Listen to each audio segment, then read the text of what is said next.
Welcome to Convoys with NIFA, where we teach, inform, expose, learn, and discuss issues related to our communities for sustainable community development. I am Hanifa Kut, your host.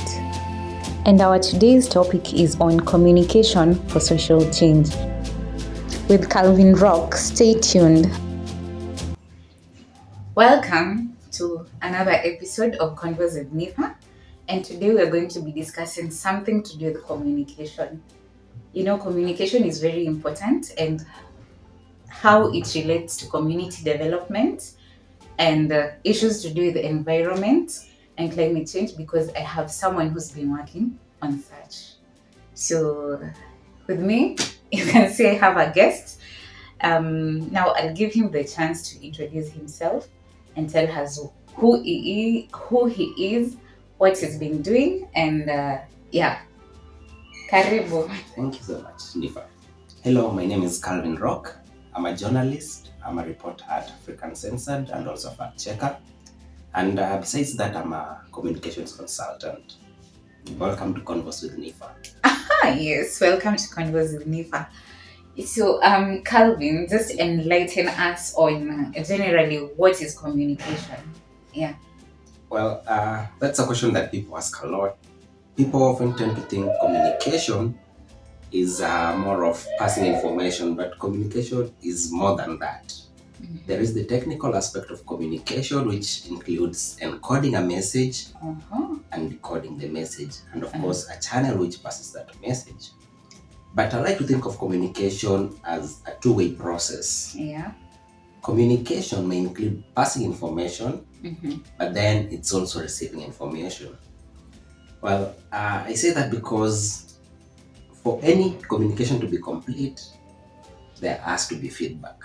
Oh, yeah. Okay. In most instances, communicators don't consider the feedback as part of that communication. So you'll find people saying something, thinking they have communicated, but there is a breakdown somewhere because they didn't get feedback, or they got feedback that wasn't exactly what they wanted. So communication is a complete package. There is the packaging information, sending it, repackaging, that is from the receiver of the information, sending it back. Wow, so that is what communication is.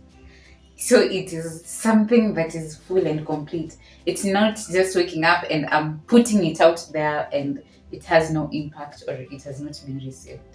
Well, I'd like to give an analogy. I'd say communication, this is not the best analogy, but communication is like punishing someone.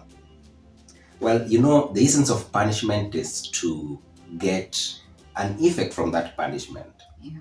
So let's say back in school, when you were punished before performing poorly, there were high chances that you will improve.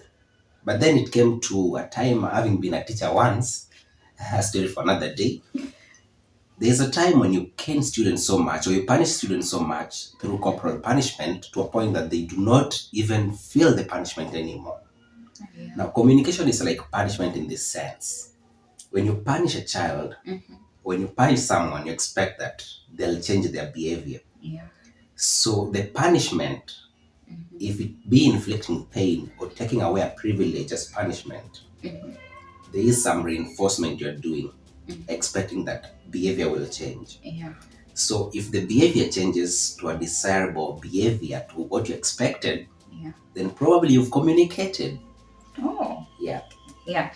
Okay. So when it comes to, like, in the field of journalism, because I know you've done that, there's the aspect of reporting. Yes. How does reporting come in communication? Well, thank you, Nifa, for asking that. Now, reporters, journalists, we are so fond of telling rather than communicating. Well, there's a difference. People may not see the difference, but telling is very different from communicating. Okay. Our work entails communicating, but not just telling. Oh, okay. But you find that journalists are storytellers. Yeah. And just like I've mentioned, the word is tell. Yeah.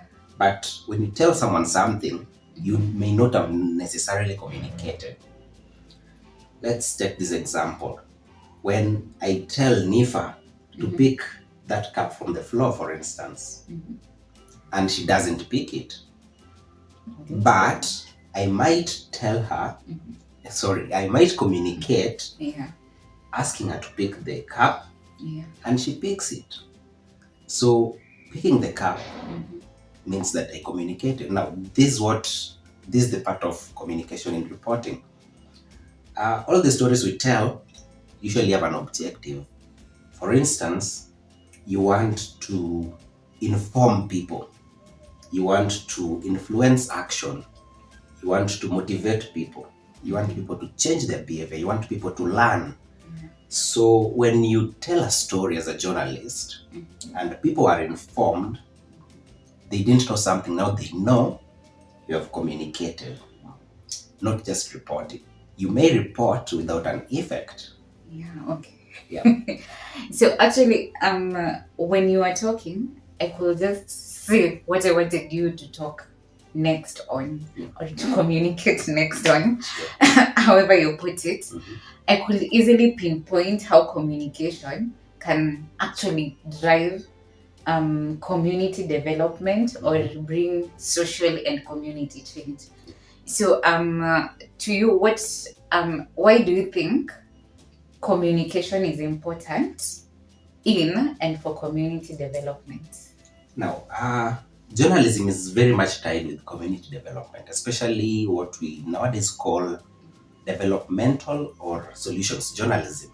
You find that perhaps back in the day, journalism was all about capturing, let me say, tragic events.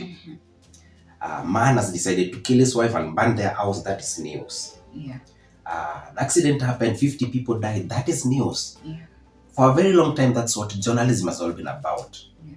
Tragic events, floods, when we come to climate change, droughts, people have lost their cows, people have lost their livelihoods. So those are the things that usually hit the headlines. Think about the tragic event in Turkey and Syria, the earthquake. Yeah. It was all over the news. Now, journalism has been known for a long time for tragic reporting. And then solutions journalism try to look at what can we do. There's an accident. How can we reorganize or re-engineer the roads such that there may be fewer accidents? There's drought. How can people overcome this drought? What things can people do? What measures can people use to adapt to the drought?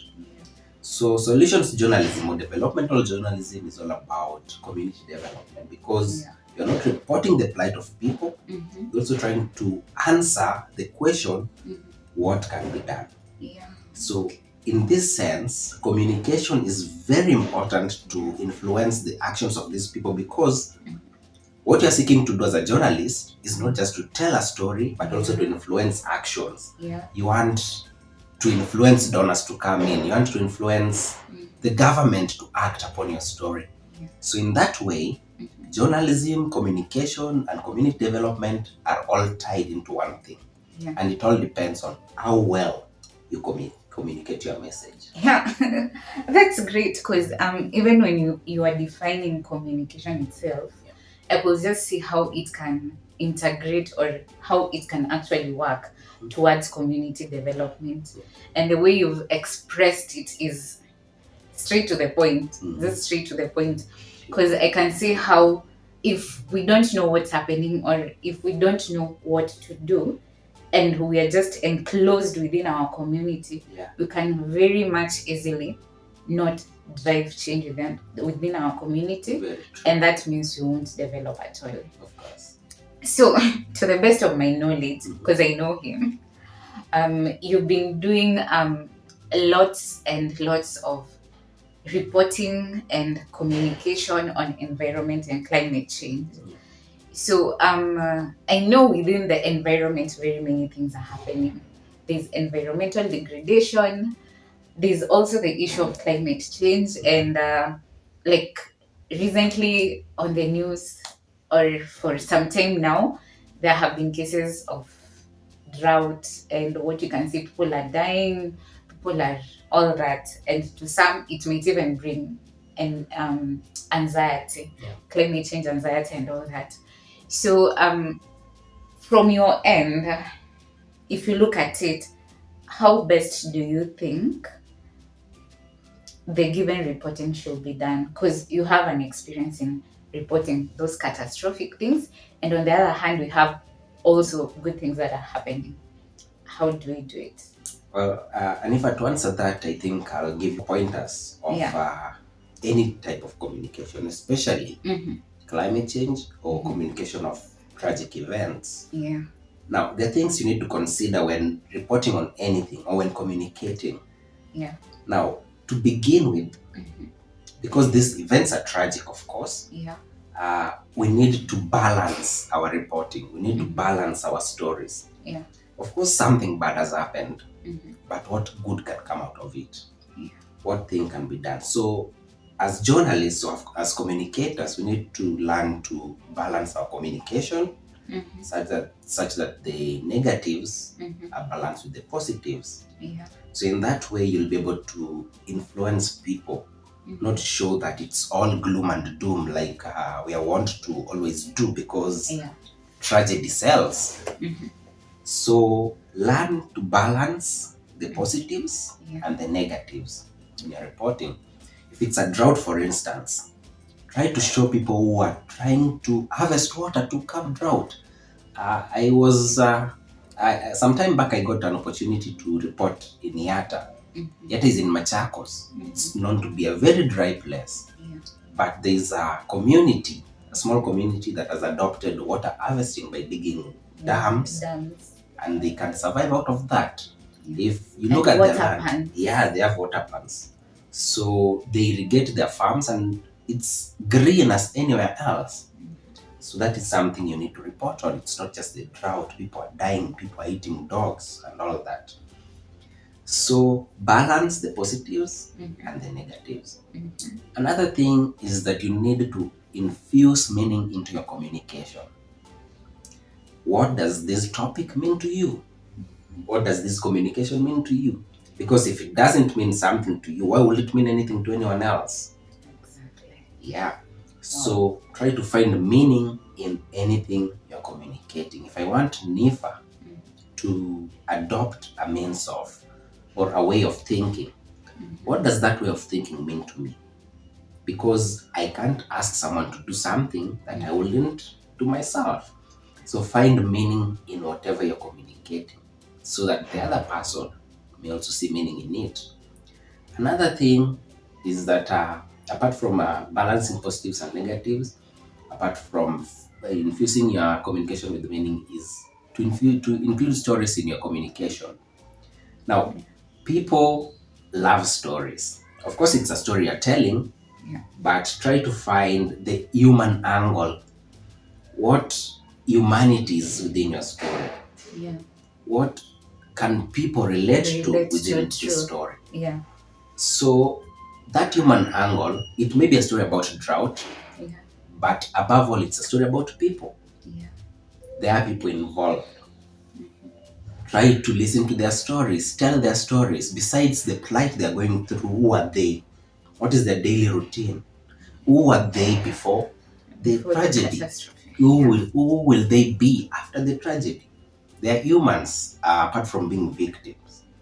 So always remember to humanize your story. Put a face to your story. Put a face to the story. It's relatable. So that it is relatable. Because actually, it's not a story about these tragedies. It's a story about people.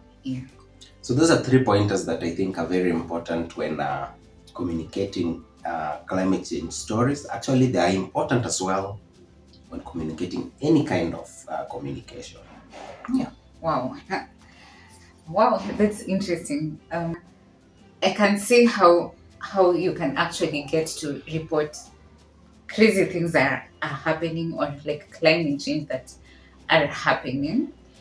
So how when you're doing the reporting and when you're communicating all this, how are you able, because sometimes in communication and in journalism, for some people you're not supposed to take a side. Yeah. How are you able to remove yourself from taking a side while doing that specific communication? I'm very glad for that question. Actually, I was hoping you'd ask something with those lines. People often Yeah. think about our storytelling as journalists or as communicators, Yeah. but not our feelings. Uh, Unfortunately, I don't know if it's fortunate or for unfortunate, journalism requires journalists to be objective. Yeah. But then this begs the question, is it possible to be totally objective? My answer is no. Because besides being journalists, we are people. We Yeah. feel. You can't see somebody who's lost all their cat like somebody interviewed in Basil, Kajiado some time back. Yeah. You can't see them and not feel anything. True. You can't see a family who's lost all their wealth in rising lakes in Rift Valley, for instance, and not feel anything. Now, this feeling is what takes away objectivity from your story. Because at the end of the day, we are people. Yeah. Now, what I usually do is try to be sensitive while also trying to be objective. Yeah. So I don't shut down my feelings. Mm-hmm. I have my feelings somewhere in the story as I report. Okay. So the problem is, how do I not become an advocate? Because you may be accused of being an advocate rather than a journalist. Well, what we do is present the facts as they are. But in a subtle way, I may try to influence people to do something because I know that is what is right. Yeah.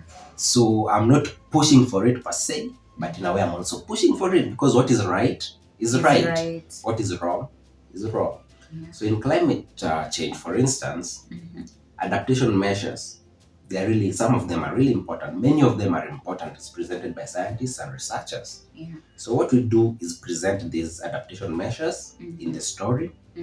We show their benefits, not forgetting to include their shortcomings. Yeah. But then try in a subtle way to show people that these measures are beneficial in an overall way. Oh, okay. Yeah. Wow, that's good because I was wondering something can be very good, but the society is not seeing it as it is, and you're very passionate about it, but you don't want to bend the society or the community's ways towards what you believe in. But I'm also getting for there to be a change and for communication and journalism to work towards community development.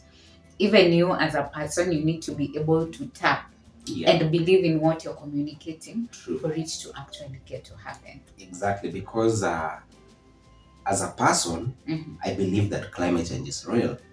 So I'm supposed to be objective because there are people who don't believe. Yeah. So I'm not going to try to act like I do not believe for the sake of these people who do not believe. Yeah. I generally have to take a side. Actually, if the last elections taught us anything, is that journalism is not entirely objective. People have to take sides. We are people, apart from being journalists. We are people. So I think it is very okay to take a side. But it is not okay to push people to agree with your side. Okay. So what we do is present the thing as it is. Luckily, Anifa, the good thing is that journalism is morphing very fast. So I don't know if you saw the clip of Zubeida Kome reporting on KTN. She's a reporter at KTN. She was reporting and laughing. I can't remember what she was reporting about. She was laughing because it was a funny thing. Now, journalism will expect that you'll put on a straight face, whether something is funny or not. Like the president said to camp, when the president says something funny, I never see them laugh. But because we are people, you're allowed to laugh. It is funny. If it is sad, you're allowed to be sad. So that's the good thing about journalism. It's not really static, such that you have to be straight up, objective. So put a straight face without showing your feelings. Your feelings are there. You can try to mute them, but you can't entirely hide them. Yeah. So another thing about communication and journalism and reporting, and I've just it has come to my mind when mentioned the Kenyan elections, um, uh, it is expected, and I assume it's actually how even communication can tap and drive community development. Yeah. It is expected that like journalism and communication can be like it can mirror what is in the society. Yeah, true. Now, thinking of that and being objective and thinking of feelings, where do we get it wrong? Mhm. If you try thinking about it, how will you say and when do you say it goes off totally? Because we've seen such cases, we need to drive change and all that. Yeah. But you find that in communication, Mhm. someone might just come up and say something that is going to hinder even development. Okay. Anifa, you've mentioned the three tenets here, which is communication. Then you also have journalism. Mhm. We have reporting. Yeah. Now, reporting and journalism go hand in hand. Mm-hmm. And I'd mentioned before that reporting should be communication, not just reporting. Yeah. Now, where people go wrong, Mm-hmm. where journalists go wrong, where communicators go wrong, where reporters go wrong, Mm-hmm. there's a model that is called EPIC. Mm-hmm. So, EPIC is a communication model where E stands for empathy, Mm-hmm. P stands for purpose, I stands for insight, Mm-hmm. C stands for conversation or communication. Yeah.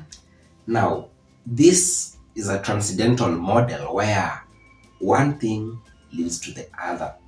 So E leads to P, which leads to I, which leads to C. Yeah. Now, before you do any form of communication, before you report, do any form of reporting, Yeah. you have to first be empathetic about the message, about the people involved in that chain of communication. People go wrong because people are not empathetic. I want people to be straight. Sorry to use this very controversial debate right now. I want everyone to be straight. Well, I believe being straight is the right thing to do, and that's how God made it. But then, that aside, I want people to believe in this thing. I want you to see my point of view. You Yeah. don't consider the other person's point of view. Yeah. So that is where empathy is lacking. As a journalist, I want my story to go viral. Yeah. I want people to see what I've done. I want people to learn something. I want people to stop being ignorant about something. But what do they want? So that is where empathy comes in. Yeah. Empathy. Mm-hmm. E. Mm-hmm. Then P. Mm-hmm. P stands for purpose. What is Yeah. the purpose of your communication? Yeah. Because without purpose, nothing is purposeful. Well, P is purpose. Yeah. What is the purpose of this communication? Yeah. What is the objectives of your communication? What Am are I we driving in the exactly conversation? yeah. Am I just communicating for the sake for communication's sake?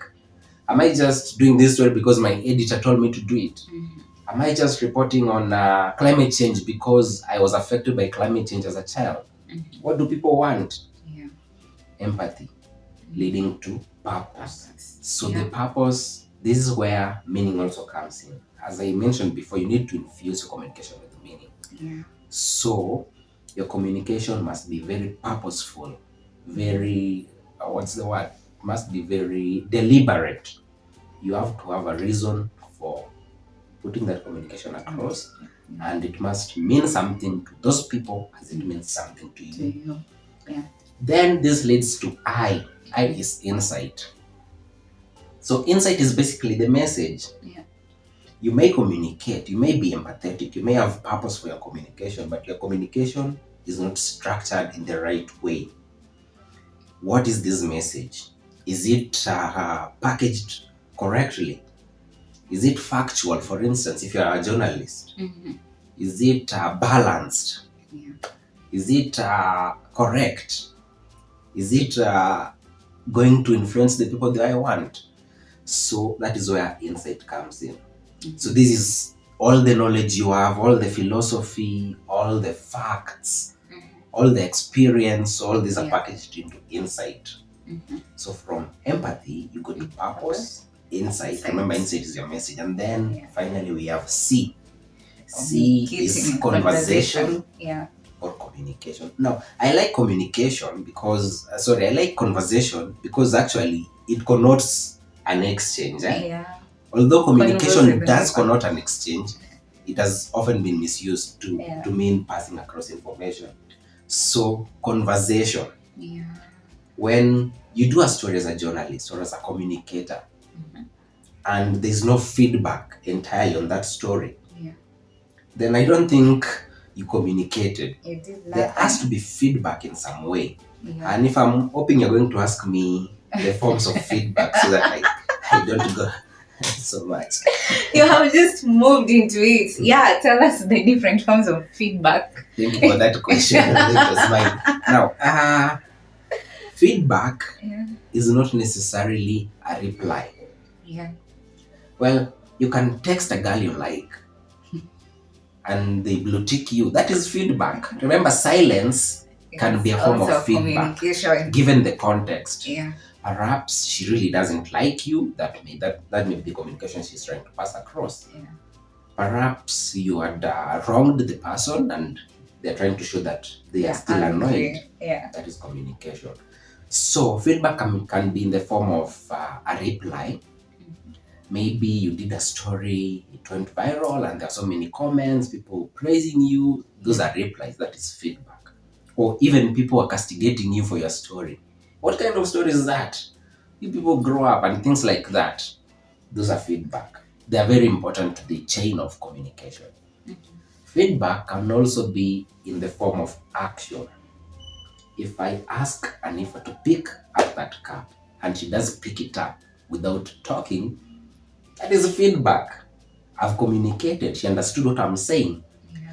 Now, another analogy I'd like to give is if I tell her to pick the cup in my language, which she doesn't understand.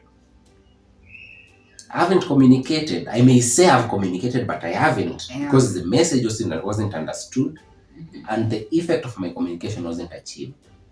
So action is also a form of feedback. Yeah. Another form of feedback is passing across information. Now, this one I like to tie it together with removing ignorance. Somebody didn't know something, but now she does. Anifa, do you know the word which means fear of long words? No. Now, this is true. The fear of long words is hippopotamonstrossesquipedaliphobia. Anyway, the fear of anything is phobia, right? Yes. The fear of anything is phobia. I'm sure there are people who didn't know that, but now they do know. And even though you can't spell or pronounce the fear of long words, you do know that it's something long. So, her knowing is feedback. Yeah. Of course, I have to have a way of gauging whether she knows or not. Ask me tomorrow. I can ask something. Let me see. And if do you know over 50,000 people died in the earthquake in Turkey and Syria? Over 50,000? Yeah. Yeah. You know? Yes. Okay. If she didn't know and now she knows, that is feedback. She will be like, oh, that's really sad. I didn't know, but now that is feedback. Yeah. If somebody was ignorant, remember when back in school again or in college or whichever training you're going through, lecturers will come, they will teach, and then they will go. So you didn't know what they taught before they taught it. Yeah. So the fact that you now know, they don't need to ask, do you know what I taught? But they have communicated because, of course, there are people in the class who already know what they didn't know. Yeah. So that is also a form of it. So feedbacks come in very many ways, not just a reply or a comment. Yeah. Yeah, it can be a reaction. It can be a reaction because, of course, we also have non-verbal communication. Yeah. Yeah. So the essence of communication is that it needs to warrant a feedback, and the feedback should be what was expected when you were communicating. But most importantly, remember the EPIC model. Yeah, the EPIC model. That one I'll always remember, EPIC model. Yeah. So finally, which challenges are faced during communication? Because I already had one. language barrier. Yeah. I think that is the one that is at the top of the head of Yeah, everyone. Language the ones barrier. that you write when you're asked in an examination. Number one. Yeah, I used to watch a channel. I can't remember exactly what it was. It was on program. I think it was TLC or something on this TV. Now, it was a reality show. So there was a couple, or is it a couple? It's a couple. Okay, there's a couple because there are a couple of things. It just continue. Okay. Who well, let's say from different cultures. Yeah. Let's say one was I don't want to say European. They were white from one of the European countries, and the other was African. They didn't understand each other's language, but they fell in love and they got married. So how did they know? How did the lady know this guy wants me? How did the man know this lady loves me? So language barrier may be a challenge in communication, but not all the time. Yeah. Because there are many times you people understand each other. Even without talking. Yeah. And then there are times when you people know each other's language, but there is no communication at all. Yeah. Because of other reasons. We can say emotional challenges. Yeah. Yeah. Psychological challenges and all that. So there are many challenges to communication. I'd like to think that the greatest is that people are not empathetic. So that is, it's an all-encompassing challenge in communication. If people will learn to be empathetic with their target audience, communication will be a lot more smoother than it usually is. So put yourself in the other person's shoes. How would you like that message passed to you? What would you like to know? One of our trainers back last year mentioned that if you're communicating, and I think you remember that if my grandmother back at home doesn't understand my story, then you haven't communicated. Yeah. So the essence is to be empathetic. Put yourself in that other person's shoes. Will they understand my communication? Will it make sense to them? So lack of empathy is one great challenge in communication. I'd say another one is what you've mentioned, language barrier, but to some extent. I think those are partly the greatest challenges in communication. And then maybe the other will come from the audience's side. Maybe they are ignorant in a way that they do not understand the message, but then also that will go back to the person communicating because they need to perceive the status. Yeah, because I guess there are things that can just be broken down, but there are very many out there. Because you can even look at the means of communication. Yeah, sure. Is it relating to your target audience or not? Exactly. Is it very complex? Do you need to break it down? So yeah, I guess communication faces very many challenges, but in the process there are also ways in which someone can tackle the challenges so that what you're trying to pass across can actually have a feedback and you can see a change based on a reaction or an action or a message. Actually technology can also be a challenge in communication. If you want to, I remember my dad, until he died in 2017, never had a smartphone. So if I had wanted to text him on WhatsApp, that would be the only communication at all, because actually didn't know much. It's only recently that my mom is learning to use smartphone and these social media apps, but there are things she still doesn't get. If you remember last year the last few years during COVID, most communication was through Zoom. So there were many people who were left hanging because they didn't know how to use Zoom. So that was a communication break. Of course he communicated, but the very first days we used to. Yeah, sure. So technology can also be a barrier to communication. So there are many challenges, but I think the best way to solve all these challenges will be to be empathetic to your target audience. Yeah. So give us your parting shots. I'd like to say that science reporting as a science journalist is not difficult. I mostly work on climate change stories and environmental stories. I'm also a communications consultant. Maybe from this you'll see that I am very passionate about communication. So my parting shot will be that communication shouldn't be that difficult. Science reporting shouldn't be that difficult. Actually, having delved into science reporting, I've realized that science is not totally difficult as it appears to be. It is just that scientists, just like journalists or just like lawyers or like teachers, they have their own lingo. So the work of journalists is to break this lingo to a way people can easily understand. So science is not difficult. So there are people who don't want to watch science documentaries or environmental or climate change documentaries because they think they're difficult. They are not. And also communication is not that difficult. If you can be empathetic to your target audience, get in their shoes, it will all be easy. Yeah. Finally, remember to subscribe and like Converse with Nifa. Thank you. So, communication is important in very many different things. I know we've gone around and talked about very many different things in the given conversation, but what you can get to know and to see is that without communication, we can be stuck where we are and we won't get moving. So, to get moving, we need to know how to actually communicate. Yeah. Thank you so much for being part of this and for listening in and do what you said. Remember, if you've not subscribed, subscribe and you feel free to drop a comment. Yeah. Till next time. Bye. Bye.